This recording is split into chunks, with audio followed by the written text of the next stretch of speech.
દિવસે દિવસે વિદેશ જવાનો ક્રેઝ વધી રહ્યો છે, જેમાં વિદેશ જતા વિદ્યાર્થીઓની પહેલી પસંદ અમેરિકા અને ત્યારબાદ કેનેડા છે.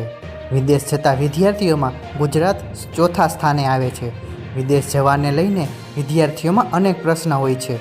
આ મામલે EDI ગ્લોબલ એજ્યુકેશનના ડિરેક્ટર કૌમુદી પાધ્યાએ જણાવ્યું હતું કે વિદ્યાર્થીઓ તેમની આર્થિક સગવડ અને પોતાના રસના આધારે વિષય અને દેશની પસંદગી કરતા હોય છે, જેમાં અમે તેમને ગાઈડ કરતા હોઈએ છીએ.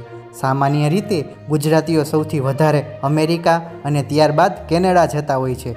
જોકે હવે ધીમે ધીમે આયર્લેન્ડ પણ વિદ્યાર્થીઓ જતા હોય છે.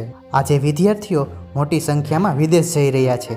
તેના કારણે વિદેશનું એક્સપ્લોઝર મળે છે, જે એમના કરિયરને આગળ વધારવામાં મદદ કરે છે.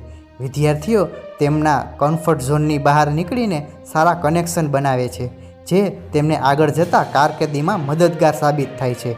ગ્લોબલાઇઝેશનના જમાનામાં અલગ અલગ ભાષાની સ્કિલ પણ ડેવલપ કરે છે.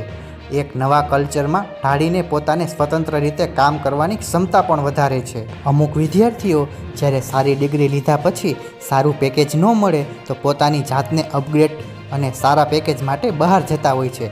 ઉપરાંત ત્યાંનું સ્ટાન્ડર્ડ ઓફ લિવિંગ પણ આકર્ષિત કરે છે. ઘણા વિદ્યાર્થીઓમાં એવું પણ જોવા મળ્યું છે કે સામાજિક જવાબદારી ત્યાં એટલી બધી નથી હોતી, એટલે પણ તે ત્યાં જાય છે. ઉપરાંત વિદેશમાં જે સારી વહીવટી સિસ્ટમ હોય છે તે પણ તેમને આકર્ષિત કરે છે.